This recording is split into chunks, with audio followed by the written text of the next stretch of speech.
El día de hoy vamos a mencionar las acciones que tiene la pertinencia del protocolo de aislamiento hospitalario.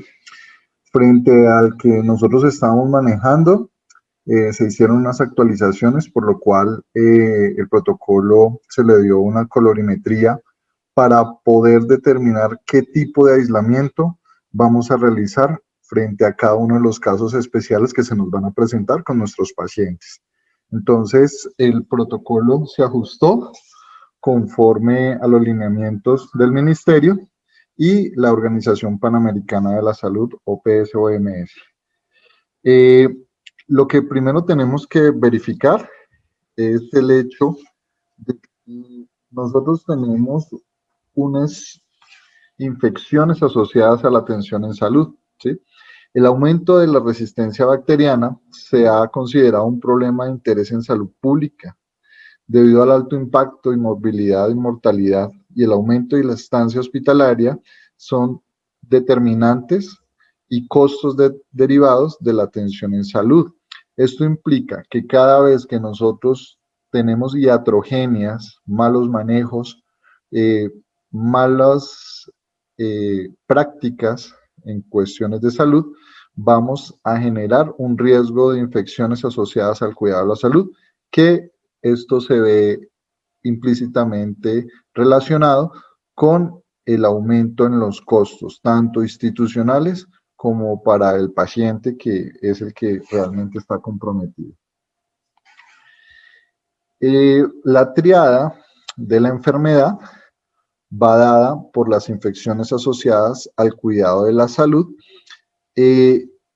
Son determinantes y van dirigidas desde la puerta de entrada hasta la puerta de salida, y tiene que ver la relación directa del microorganismo que ingresa a la institución, independientemente si es por un trabajador de la salud o es un paciente que viene de otra estancia hospitalaria de otra institución. Entonces, los reservorios del microorganismo son los humanos, las partes inanimadas que circundan al paciente, los reservorios, los objetos inanimados que pueden tener los microorganismos ya mencionados. La puerta de salida. Entonces, ahí es donde nosotros, a través de la instalación de un protocolo, vamos a minimizar la transferencia de estos microorganismos a través de los objetos inanimados o ser vectores de estos microorganismos al trasladar los pacientes, al realizar cualquier acción en un lugar donde está el aislamiento. Entonces, necesitamos impactar en ese tipo de acción de minimizar la transmisión de ese microorganismo. Entonces, ¿cuáles son las situaciones que nos van a originar que ese microorganismo vaya a otro objeto inanimado o se porte en nuestras manos, en nuestro uniforme, en nuestras caretas, en nuestros elementos de protección personal, y vaya a la puerta de entrada de un huésped susceptible? Entonces, si nosotros podemos minimizar las acciones inseguras, vamos a minimizar la transmisión de los microorganismos, por lo cual vamos a minimizar las infecciones atribuidas al cuidado de la salud. Por eso todo esto tiene un pro y un contra. Si yo hago las cosas bien, definitivamente no voy a transmitir las infecciones asociadas al cuidado de la salud. Ojo, porque en el momento que nos encontramos, nosotros podemos llevar estas infecciones a nuestros hogares. Y por eso la importancia de los comportamientos frente a los diferentes aislamientos que tenemos en la institución. En este momento, gracias a la gestión que se ha realizado a nivel de las directivas de nuestro hospital, definitivamente tenemos los elementos de protección personal. No hemos tenido desabastecimiento y siempre tenemos acceso a todos los elementos de protección personal, por lo cual podemos minimizar el riesgo para el paciente y minimizar el riesgo de transmitir estas infecciones en nuestros hogares, porque es muy doloroso tener la transmisión de enfermedades que hay en el hospital y llevarlas a nuestros familiares más cercanos. ¿Qué es lo que se tiene que tener en cuenta en una persona cuando está con un tipo de aislamiento? Si el paciente tiene una infección que se transmite de persona a persona, ¿cierto? Entonces, nosotros tenemos que generar las diferentes acciones para minimizar la transmisión de esa enfermedad. Si no las llega a tener, pues utilizamos las precauciones estándares, que es el hecho del uso del tapabocas, del uso de guantes, del lavado de manos, que es lo que siempre tenemos que tener en cuenta. En caso dado de que el paciente tenga una infección que se transmita de persona a persona, debemos procurar decidir cuál es el tipo de aislamiento que vamos a instaurar. Si es un aislamiento el cual se deban tener unas medidas especiales. Entonces, tenemos los diferentes tipos de aislamiento, las precauciones de contacto, las precauciones por gotas, las precauciones por vía aérea, ¿cierto? Y también tenemos al paciente que tengo que proteger, que es el que está inmerso en una inmunosupresión, ¿sí? Al que tengo que cuidar. Entonces, ese sería un nuevo aislamiento que tendríamos que tener en cuenta. Avisar al equipo de salud, paciente y su familia en las medidas que serán implementadas con cada uno de los pacientes. Entonces, a través de esto se van a realizar unos habladores que se colocarán a la entrada de la puerta de los pacientes. Con eso nosotros ya conocemos el código de colorimetría de colores, donde vamos a identificar qué tipo de aislamiento tiene el paciente y debemos educar a la familia del por qué tenemos estas precauciones para ingresar a la habitación del paciente. Tenemos que colocar al paciente en una habitación con las medidas de bioseguridad, de aislamiento, que nos permita detener la transmisión hacia otros pacientes. Abastecer la habitación con los elementos de protección personal e insumos necesarios. ¿Qué implica? Que si yo voy a ingresar a una habitación de aislamiento, yo debo tener unos ganchos fuera de la habitación donde se colocan las batas con las cuales yo voy a ingresar solo a esa habitación. Yo no puedo ingresar con una bata a una habitación, salir con esa misma bata, ir a otra habitación, porque ahí solamente estoy generando protección para mí mismo, pero no estoy protegiendo al paciente. Voy a colonizar mis elementos de protección personal de un cuarto a otro, por lo cual voy a transmitir y yo seré el vector de las infecciones asociadas al cuidado de la salud por estar entrando de una habitación en otra con la misma bata. Entonces, todos los elementos de protección personal que yo voy a utilizar deben ser única y exclusivamente para esa habitación. Identificar la puerta a la habitación o cama del paciente con los debidos colores con los cuales vamos a realizar el aislamiento. Entonces, nosotros en el protocolo estamos manejando cuál es la instauración del aislamiento. ¿Dónde, cuándo y cómo se instaura un aislamiento? Entonces, cuando en el servicio se encuentra un paciente con una enfermedad potencialmente transmisible, ¿sí? Que solamente sea de contacto, entonces voy a instaurar el aislamiento naranja. Cuando yo tengo un paciente altamente transmisible por vía aérea, que quiere decir que este paciente, las moléculas del aire van a aportar la enfermedad, por lo cual tengo que instaurar un aislamiento aéreo. A ese es el que corresponde el aislamiento viral, ¿sí? En el que en este momento estamos nosotros utilizando los elementos de protección personal para el coronavirus. Entonces, ahí es donde nosotros tenemos que colocarnos todos los elementos de protección que son determinados para este tipo de aislamiento. Hay otro aislamiento que es el que se maneja con gotas, o sea, que solamente el paciente esparce al ambiente a través de gotas y que definitivamente yo con un tapabocas convencional puedo minimizar el riesgo de transmisión. Entonces, este es otro tipo de manejo para el aislamiento de gotas. Y el aislamiento, el cual voy a colocar aquellos pacientes que están inmunosuprimidos, o sea, que tienen una inmunosupresión por medicamentos. Si está en manejo de corticoides, es un paciente inmunosuprimido. Si está un paciente que es trasplantado, es un paciente inmunosuprimido. Si es un paciente con artritis, con manejo con corticoides, es un paciente inmunosuprimido. Si es un paciente renal, es un paciente inmunosuprimido. Entonces, cuando yo tengo un paciente inmunosuprimido, instauro el aislamiento protector. ¿Listo?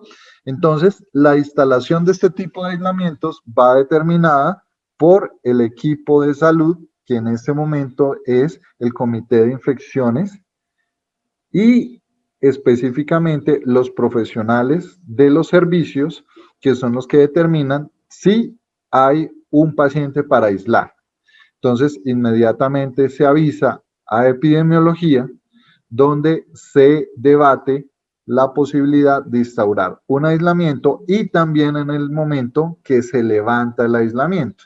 Si yo tengo un paciente con una enfermedad transmisible que ya lleva más de 5 días de tratamiento, que ha minimizado los síntomas, que el paciente viene en mejoría, a ese es el paciente que podríamos levantar un aislamiento de contacto. A un paciente aéreo, si ya pasaron los 14 días y el paciente ya no tiene sintomatología, pues a ese paciente es un candidato de levantar el aislamiento. Si el paciente tenía una neumonía y el paciente ya no tose, ya no bota la enfermedad al ambiente, se podría levantar el aislamiento, pero en el aislamiento protector, el paciente durante la estancia hospitalaria tendría que ser manejado con este tipo de aislamiento, por lo cual, desde que ingresa hasta que egresa, el paciente continuaría con el aislamiento protector. Entonces, es una tarea que tenemos que determinar con el personal profesional y el grupo de epidemiología para instauración del aislamiento, levantamiento cuando sea necesario o instauración del aislamiento. Hay que tener en cuenta los costos. Cada uno de los aislamientos instaurados implica un costo aproximado de 100 a 150 mil pesos diarios por paciente cuando se deja aislado. Si hacemos el costeo de cuánto vale una bata, cuánto vale un tapabocas N95, un tapabocas convencional, una careta desechable, cuánto valen las gafas, cuánto nos cuesta, toda esta situación va a generar un costo. Entonces hay que tener en cuenta que no es colocar a todos los pacientes en aislamiento, colocar colores por todo lado, sino ver la pertinencia de cuándo se instaura un aislamiento y cuándo se levanta dicho aislamiento. En el momento, pues el área respiratoria siempre está aérea. Entonces, definitivamente, desde que ingresamos hasta que salimos, estamos nosotros con todas las medidas de bioseguridad. Pero en la habitación del paciente, yo puedo aumentar el riesgo de infección viral cuando yo aumento la carga. Si le agrego más carga viral, pues el paciente va a estar inmunosuprimido y va a tener una infección más severa porque tiene más carga viral continuamente circulando.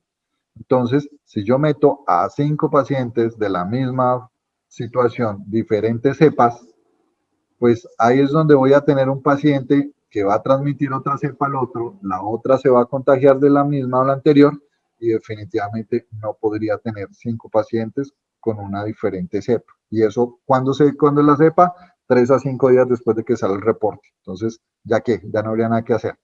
Pero si yo tengo 2 o 3 familiares con la misma infección que provean de la misma casa, ahí sí podría tener 2 y 3 pacientes que vienen con la misma enfermedad. Pero si vienen de diferente ubicación, casa o familia, implica un riesgo asociado a tener muchos pacientes aislados en una habitación y aumento la carga de la enfermedad. A algunos les estará muy mal, otros pues no contarán el cuento. Entonces, ahí es donde se tiene que tener en cuenta los aislamientos que debo tener y que no por el hecho de todos tener neumonía, entonces los metemos a las cuartos de las neumonías.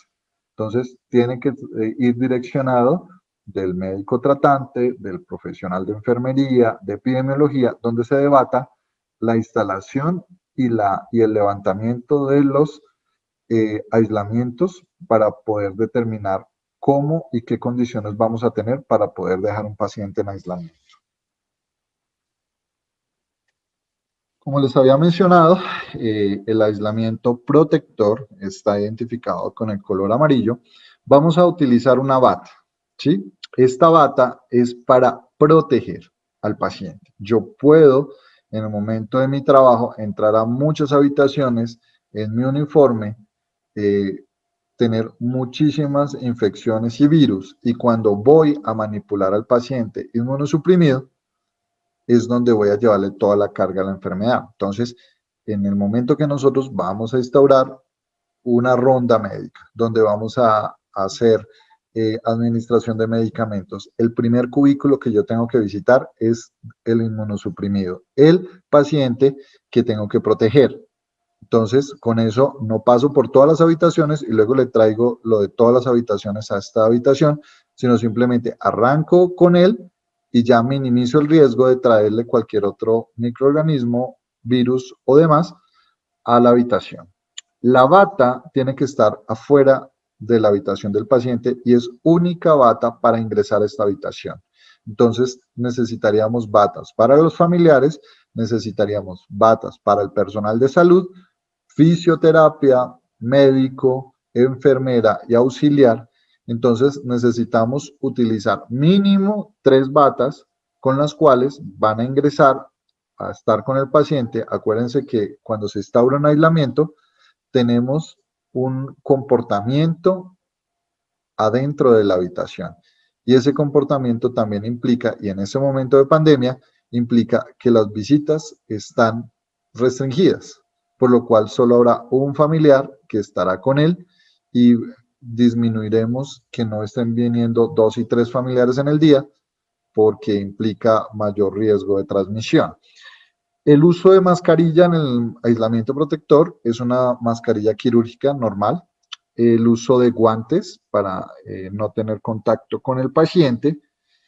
La habitación debe mantener siempre la puerta cerrada. Es un paciente que tiene que estar a puerta cerrada y debemos evitar los traslados a otros recintos, a otros lugares del hospital, y en caso de que deba ser trasladado, el paciente debe colocarse una mascarilla quirúrgica, una bata que mantendrá en todo el momento del traslado o mientras esté fuera de la habitación. Entonces, estas son las medidas que tenemos para los aislamientos protectores.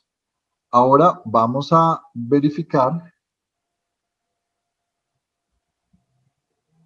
los diferentes equipos de protección personal que utilizaríamos en los otros aislamientos. Entonces tenemos las batas, las monogafas, las caretas o escudos faciales, los guantes, el tapabocas N95 o el tapabocas quirúrgico y obviamente el traje PIPE o overol antifluido.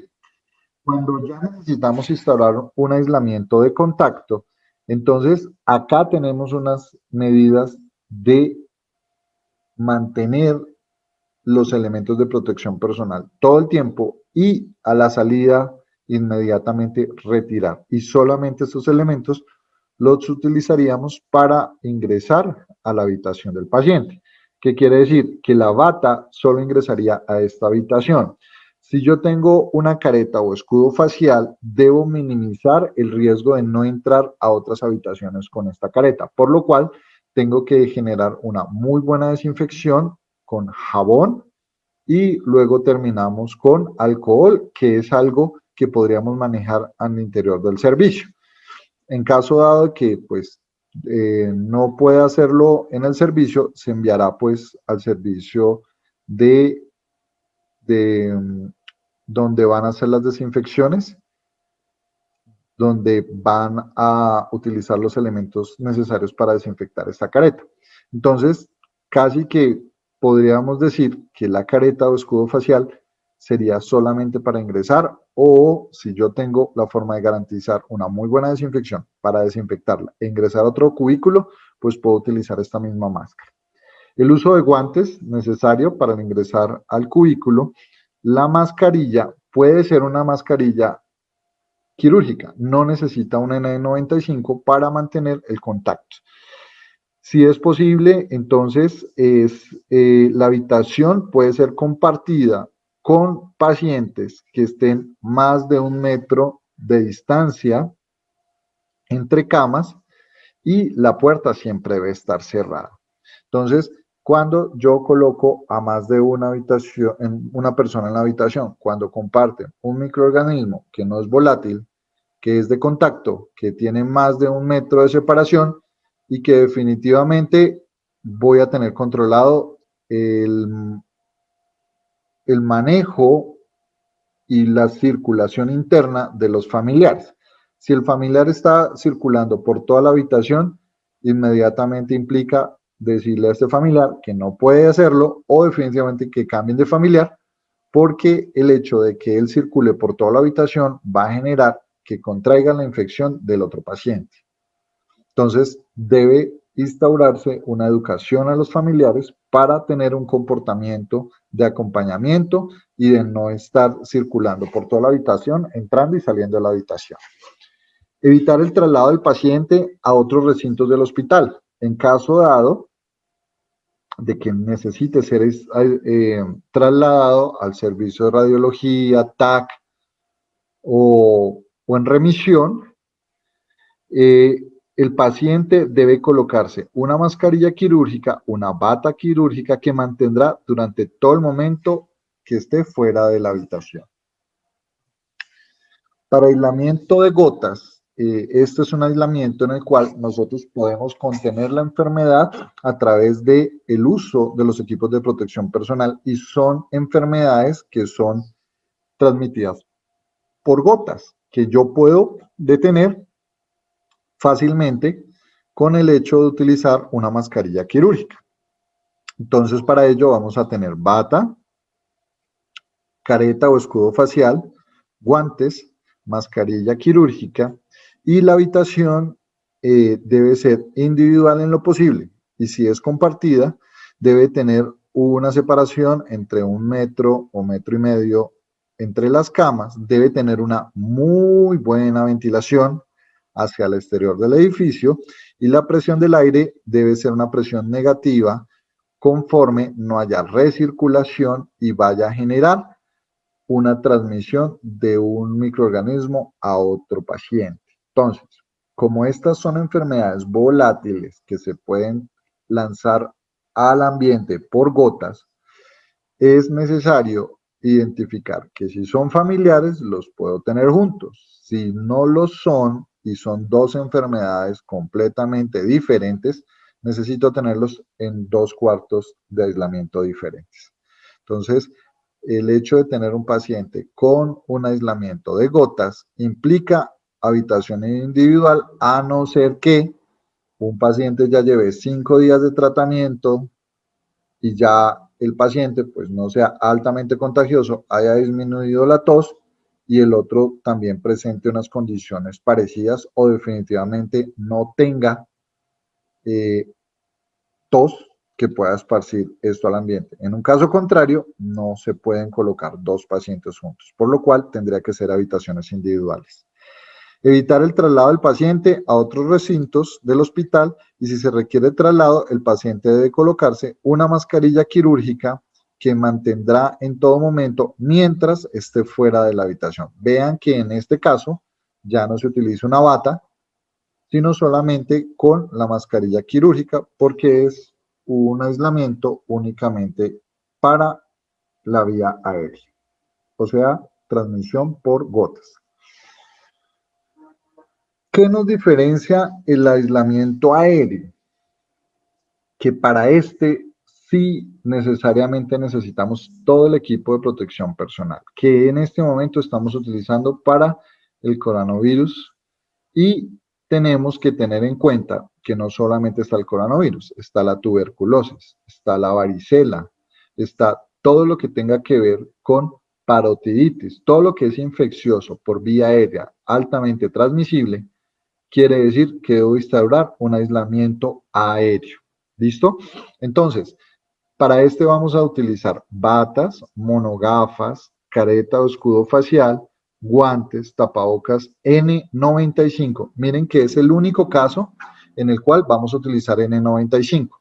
Vamos a utilizar un overol antifluido y necesariamente la habitación individual, si es posible, habitación compartida, con una separación de 1 metro entre camas y ventilación hacia el exterior y las precauciones de presión negativa en la habitación con relación hacia los pasillos. O sea, estas habitaciones no pueden estar sobre los pasillos, la circulación del aire debe estar desde la puerta hacia las ventanas, por lo cual implica tener aire adentro de la habitación que fluya y saque por circulación hacia las ventanas, que haya este tipo de circulación de aire y definitivamente en el caso dado deberían ser habitaciones individuales. En caso de compartir, podrían compartirse por familiares y debo tener todas las medidas de protección personal con los equipos de protección personal.